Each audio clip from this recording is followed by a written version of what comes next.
সুপ্রিয় দ্বাদশ শ্রেণীর শিক্ষার্থীরা কেমন আছো? আশা করি সবাই ভালো আছো, সুস্থ আছো এবং নিরাপদে আছো। আবারও কেমিস্ট্রি ক্লাসে হাজির হয়েছি আমি। আজকে আমাদের আলোচনা করার কথা ছিল পিপিএম এককের। এর আগে গণমাত্রা থেকে আলোচনা করেছি তৃতীয় অধ্যায়ের, ওইখানে আজকে বোর্ড প্রশ্নের সমাধান করব আমরা। অর্থাৎ পিপিএম এককে কোন বোর্ডে কত, অনেকগুলো বোর্ডে আসছে, আমরা কয়েকটা করার চেষ্টা করব আজকে। তোমরা যে যেখানে আছো, যেখান থেকে যুক্ত আছো, সবাই একটু সমস্যা হলে আমাকে প্রশ্ন করে জানাবে, আমি চেষ্টা করবো উত্তর দেওয়ার। এখন আসো আমরা শুরু করি যে পিপিএমকে গণমাত্রায়। পিপিএমটা মনে থাকার কথা আমি আবার একটু মনে করা দিচ্ছি। পিপিএম হচ্ছে পার্টস পার মিলিয়ন, অর্থাৎ 1 মিলিয়ন অর্থাৎ 10 লক্ষ ভাগের যত ভাগ। অর্থাৎ মনে আছে তোমাদের যে 10⁶ ml এর যত গ্রাম দ্রবীভূত থাকে তাকে ওই দ্রবের পিপিএম এককে গণমাত্রা বলে। আর যদি পিপিবি চাই তাহলে 10⁹, যদি মোলার গণমাত্রা চাই 10⁻³ ml কত মোল, আগে গ্রাম বের করতে হয়, তাকে তার থেকে মোল নিতে হয়। আর যদি শতকরা হার বলে তাহলে 10⁻² অর্থাৎ 100 ml। আশা করি কথাগুলো সবার মনে আছে। তাহলে আবার আমি অঙ্ক করতে গিয়ে যদি কোনো সমস্যা এখানে আবার বুঝিয়ে যাচ্ছে, একটু শুরু করি। একদম প্রথমে হচ্ছে এটা আসছে Dinajpur board 2019, 600 ml 0.04 molar MOH। এখানে এমটা কোনো সাধারণ প্রতীক না, এই এম এর মান হচ্ছে পারমাণবিক ভর হচ্ছে কত, সরি এটা আণবিক ভর না, এটা পারমাণবিক ভর হবে। পারমাণবিক ভর হচ্ছে 39, তার মানে আমরা জানি পারমাণবিক ভর 39 হলো পটাশিয়ামের। তাহলে আমার যৌগটা হচ্ছে কি পটাশিয়াম হাইড্রোক্সাইড। এখন বলছে এইটা এখানে যা আছে সবগুলো কিন্তু পিপিএম একক, এই জন্য আমি প্রশ্নটা লিখিনি। তাহলে প্রথম থেকে শুরু করে এই অঙ্কটা দুইভাবে করা যাবে। একটা হচ্ছে 9-এর নিয়ম। 9-এর নিয়ম কোনটা, যে এটাতে কতটুকু ডাব্লিউ, অর্থাৎ ডাব্লিউ = SBM/1000। প্রথম দিন অঙ্ক করিয়েছি, ডাব্লিউ মানটা বের করে যে 600 ml দ্রবণে আছে এত গ্রাম, একে কত 10⁶ কত। আর যদি না করি এই যে সরাসরি যে মোলার আছে আমি এটা থেকেও করতে পারি। ডাব্লিউ দিয়ে মনে প্রথম দিন করেছিলাম, তাহলে আমরা একটু সহজটা যায়, যেহেতু মোলার আছে, এই মোলার মানে কি মোল পার লিটার, মোল পার লিটার, অর্থাৎ 1 লিটার দ্রবণে এত মোল আছে। তাহলে আমরা প্রথমে লিখতে পারি 1,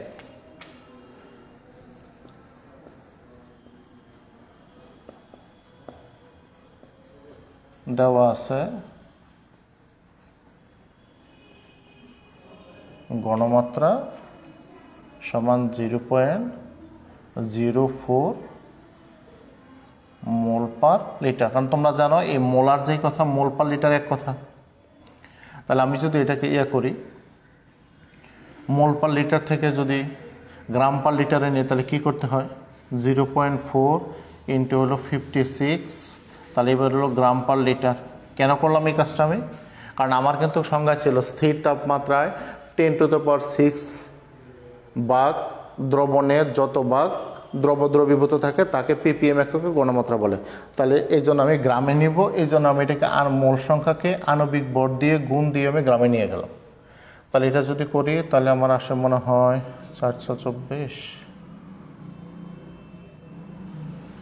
2.24, 424 হলো 4, 2, 420 আর 2, হ্যাঁ 2.24 গ্রাম পার লিটার।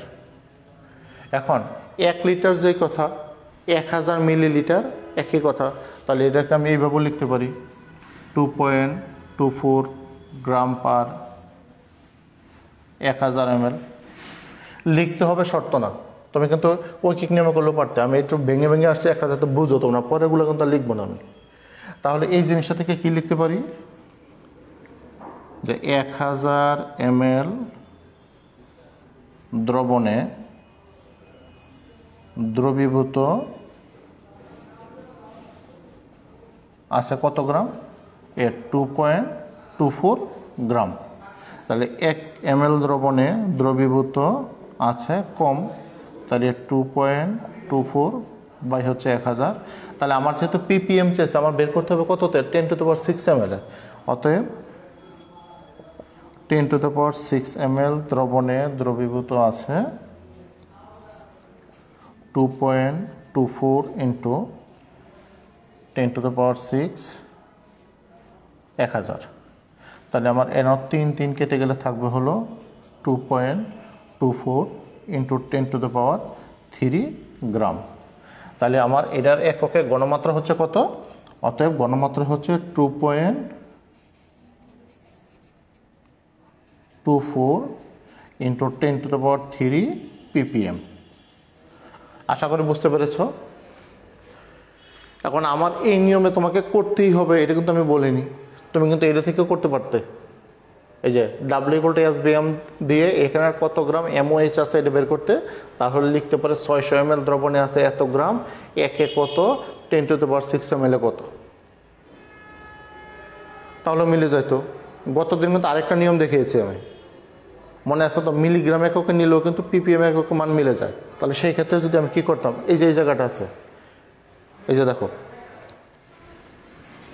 গ্রাম পার লিটার, এই লিটারটা ঠিক মিলিগ্রামে নিলে 1000 গুণ দিলে কিন্তু আমার এই যে এই রেজাল্টেই আসতো। তাহলে আমরা 3 নিয়মে করতে পারতাম এই অঙ্কটাকে। তাহলে এখন তোমার যেটা ভালো লাগে তুমি সেই নিয়মেই করবে, কোনো সমস্যা নেই, অঙ্ক মিলে যাবে। তবে আমার কাছে আমি এর আগেই কথাটা বলেছি যে সংজ্ঞা অনুযায়ী কবির স্যারের বই আমি দেখলাম যে কথাটা লেখা আছে স্পষ্ট করে যে স্থির তাপমাত্রায় 10⁻6 অর্থাৎ পার্টস পার বিলিয়ন অর্থাৎ 1 মিলিয়ন ভাগ দ্রবণের যত ভাগ দ্রব। তাহলে এই জন্য যদি করি তাহলে আমার এই দ্রবণটাকে ml এ নেওয়াই ঠিক, মিলিগ্রামে নেওয়াটা মানে অঙ্ক মিলে যায়। আমি তর্কে জড়াতে চাচ্ছি না, কিন্তু আমার কাছে এটা ভালো মনে হয় এই জন্য আমি এটা করি। তোমরা 3 নিয়মে যে কোনো 1 নিয়মে করলেই হবে।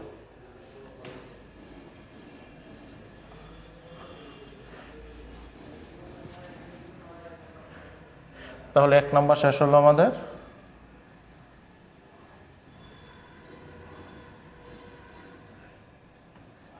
এবার করবো হবো 2। তাহলে কি দেওয়া আছে? 250 ml 5% সালফিউরিক অ্যাসিড। কয় পার্সেন্ট? আমার এইটুক থেকে হলো গাছ কত পার্সেন্ট? 5%। তাহলে এটা থেকে কি বোঝা যায় যে 100 ml দ্রবণে সালফিউরিক অ্যাসিড আচ্ছা কয় গ্রাম? 5% মানে 5 গ্রাম। 1 ml দ্রবণে সালফিউরিক অ্যাসিড আছে কম, তাহলে 5 হলো 100। এখন আমাকে কি করতে হবে? সবগুলো কিন্তু ppm, তাহলে ppm এর জন্য 10⁻6 অর্থাৎ 1 মিলিয়ন। তাহলে 10⁻6 ml দ্রবণে সালফিউরিক অ্যাসিড আছে, এ হলো 5 ইন্টু হলো 10⁻6 বাই হচ্ছে 100 করলে আসবে 5 ইন্টু 10⁻4 গ্রাম। সবগুলোই তো গ্রামে আছে, তাহলে এটাই আনসার। অর্থাৎ সালফিউরিক অ্যাসিডের ঘনমাত্রা হবে, যদি আনসার লিখি তাহলে 5 ইন্টু 10⁻4 ppm। আশা করি বুঝতে পেরেছ। এখন এটাকে আরও তো আমি করতে পারতাম, কি করতে পারতাম? 1 লিটার ওই যে মিলিগ্রামে যদি নিতাম তাহলে 5 ml দ্রবণে সালফিউরিক অ্যাসিড এত গ্রাম, একে কত 1000 কত 1000 বের করে তাহলে আমারটা আসছে গ্রাম পার লিটার, ওইটাকে আমি মিলিগ্রামে নিলে কিন্তু অঙ্কটা আবার এটাই চলে আসবে। অতএব তোমরা যে কোনো একভাবে করলেই হয়ে যাবে। তাহলে আমার 2 শেষ, এবার 3-এ যাই।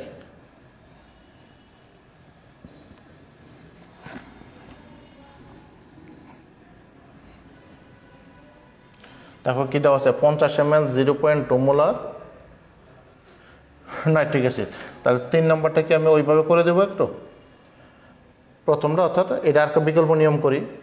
প্রথমটা তো তুমি পারবে। তাহলে আমরা জানি W=SBM বাই হচ্ছে 1000। তাহলে এখানে দেখো S দেওয়া আছে 0.2 মোলার, তাহলে V দেওয়া আছে আমার 50 ml। তাহলে আণবিক ভর M হলো নাইট্রিক অ্যাসিড কত? 63। তাহলে এখানে মান বসাও এবার 0.2 ইন্টু 50 ইন্টু 63 বাই হচ্ছে 1000। এটা দিয়ে যদি কাটি এটা 20, এটা দিয়ে কাটলে হবে তোমার 202, এটা 1.26 হতে পারে। আমি শিওর না, জাস্ট ক্যালকুলেটার নেই, আমি জাস্ট একটা আমার এইভাবে করলাম, তোমরা একটু করে নেবে, এটা হতে পারে। তাহলে এত গ্রাম, তাহলে আমার 50 ml দ্রবণে আছে কত, না হলো না, 2 দিয়ে যদি কাটি তাহলে আসবে হলো 3। আচ্ছা একটু করে নিচ্ছি, একটু 1 মিনিট।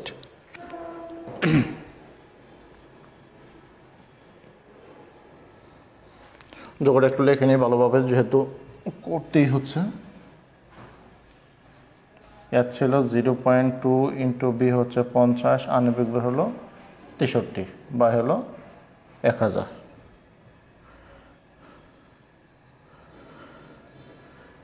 তাহলে প্রথমে হচ্ছে 0.2 ইন্টু হচ্ছে 50 ইন্টু হচ্ছে 63 বা হচ্ছে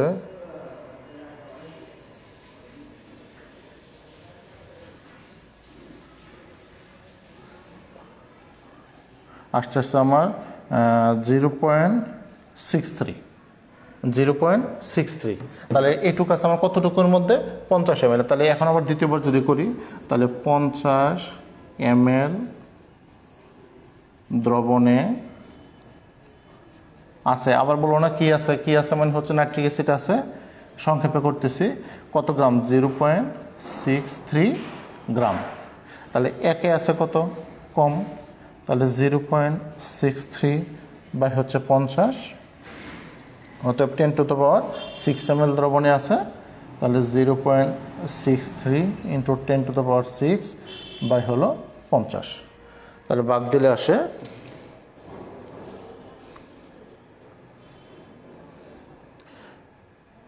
0.63 1.26 10 to the power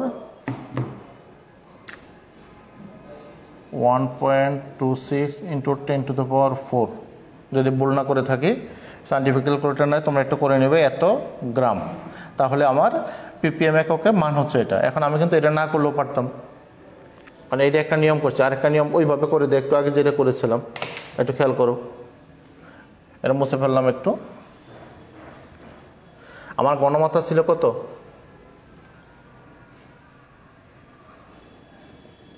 1000 ml দ্রবণে আছে 0.2 মোল বা 0.2 ইন্টু 63 কি গ্রাম। আশা করি বুঝতে পেরেছ, কারণ হচ্ছে ওই যে মোলকে আণবিক ভর দিয়ে গুণ দিলে গ্রাম হয়ে যায়।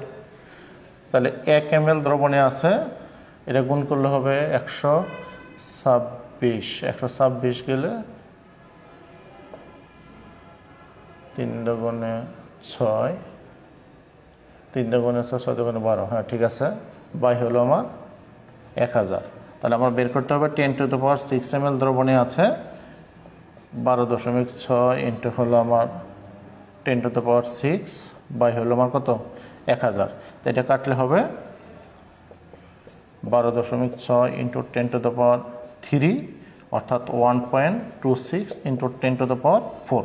তাহলে এই যে দেখো, এই একক আর এই একক একই আসে, অতএব তুমি যেইভাবে অঙ্ক করো তোমার অঙ্ক কিন্তু মিলে যাবে। পরেরটা দেখি একটু, তাহলে আমাদের 3 শেষ হলো। 4 তো মুছে দিলাম, সরি আমি আবার করে দিচ্ছি। 4 নম্বর অঙ্কটা ছিল আমার কি ছিল, একটু প্রশ্নটা দেখে নেই। 10% সোডিয়াম হাইড্রোক্সাইড দ্রবণের ঘনমাত্রা কত, এটা ঢাকা বোর্ড 2019-এর প্রশ্ন। 5% সোডিয়াম হাইড্রোক্সাইড দ্রবণে 5 ml 10% sodium hydroxide, 10% sodium hydroxide. তাহলে আমার এইটুকু দরকার, বাকিটুকু আমার দরকার নেই। তাহলে এই কথাটা থেকে কি বুঝি আমি, 100 ml দ্রবণে সোডিয়াম হাইড্রোক্সাইড আছে কত, 10 গ্রাম। 1 ml দ্রবণে সোডিয়াম হাইড্রোক্সাইড আছে হলো কম 10 বাই হচ্ছে আমার 100, 10 টু দ্য পাওয়ার 6 ml দ্রবণে আছে। এই যে 10 into 10 to the power 6 by হলো কত 100, 2 4, তাহলে 1 into 10 to the power 5 gram. তাহলে এটি হলো ppm। এখন আরেকটা নিয়ম বলছিলাম কি, যে গণমাত্রা করেও কিন্তু করতে পারতাম। তাহলে আমি এটি একটু দেখে করা যায়, যে একটু খেয়াল করো, আমি যদি এই লাইনটা মুছে ফেলি, এই লাইনটা যদি মুছে ফেলি, তাহলে আমার দাঁড়াচ্ছে কি 1000 ml দ্রবণে আছে 10 ইন্টু কত 1000 বাই হলো 100, তাহলে কাটাকাটি করে তোমার আসবে 100 গ্রাম। তাহলে আমার এই ক্ষেত্রে ঘনমাত্রা দাঁড়াচ্ছে 100 গ্রাম পার লিটার। এখন গ্রামকে যদি আমি মিলিগ্রামে নেই, তাহলে 100 ইন্টু 1000, এবার হবে আমার কি মিলিগ্রাম। তাহলে দেখো 1 2 3 4 5, তাহলে 1 into 10 to the power 5 milligram. তার মানে 1000 ml যেই কথা, 1 লিটার এক কথা, তাহলে এই যে মিলিগ্রাম পার লিটারও কি আমার হয় ppm এককে গণমাত্রা হয়। তাহলে এইটাও আমার ppm বের করতে পারতাম। এখন যার যেটা ভালো লাগে, যে যেভাবে সহজ মনে করো সে সেইভাবেই করবে, কোনো সমস্যা নেই, মানে কোনো ধরনের সমস্যা হবে না, অর্থাৎ নাম্বার ঠিকই পেয়ে যাবে। তাহলে এবার আসি 5-এ। 5-এর প্রশ্নটা কুমিল্লা বোর্ড 17-তে বলছে 200 ml 0.15 মোলার সালফিউরিক অ্যাসিড। তাহলে আমরা সহজ নিয়মটা করো, এটাই ভালো। তাহলে দেওয়া আছে ঘনমাত্রা,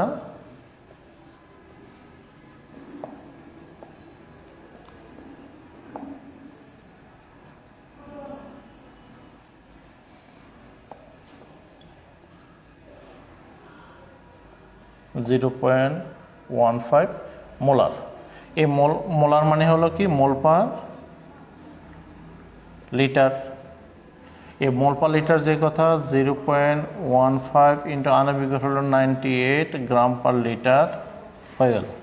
তাহলে গ্রাম পার লিটারে কত আসে একটু দেখি।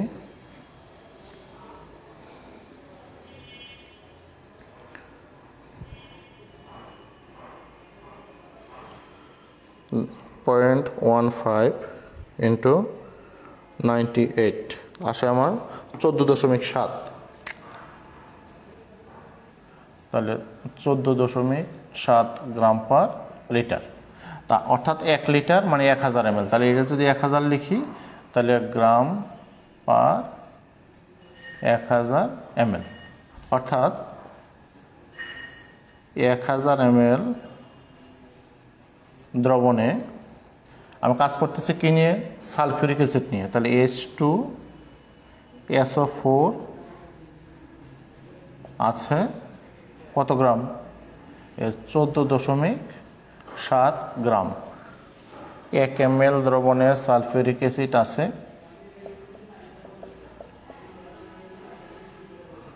অতএব 10 টু দ্য পাওয়ার 6 ml দ্রবণে আছে 14.7 ইন্টু 10 টু দ্য পাওয়ার কত 6 বাই হচ্ছে 1000। তাহলে করলে আসবে 14.7 ইন্টু 10 টু দ্য পাওয়ার 3 মানে হচ্ছে 1.47 10 টু দ্য পাওয়ার 4 এত গ্রাম। তার মানে ppm একক হলো, রেজাল্ট হচ্ছে 1.47 10 টু দ্য পাওয়ার 4 গ্রাম। তাহলে এইটুকু হচ্ছে আমাদের কি ppm এককে। এরকম আরও অনেক অঙ্ক আছে, অর্থাৎ ppm অঙ্কটা একদম তোমাদের অনেক কমন। এটা 3 নাম্বার পয়েন্টে এই জিনিসটা থাকে আমাদের। তাহলে আমাদের ppm অংশটা শেষ হলো। আগামী দিন আমরা টাইট্রেশন থেকে শুরু করব নির্দেশক দিয়ে। তোমরা আগে একটু পড়ে রাখলে আমার কথাগুলো বুঝতে সহজ হবে। কারো যদি কোনো সমস্যা থাকে প্রশ্ন করে অবশ্যই জানাবে। ভালো থাকবে, সুস্থ থাকবে, এই আশা ব্যক্ত করে আজকের মতো বিদায় নিচ্ছি। আল্লাহ হাফেজ।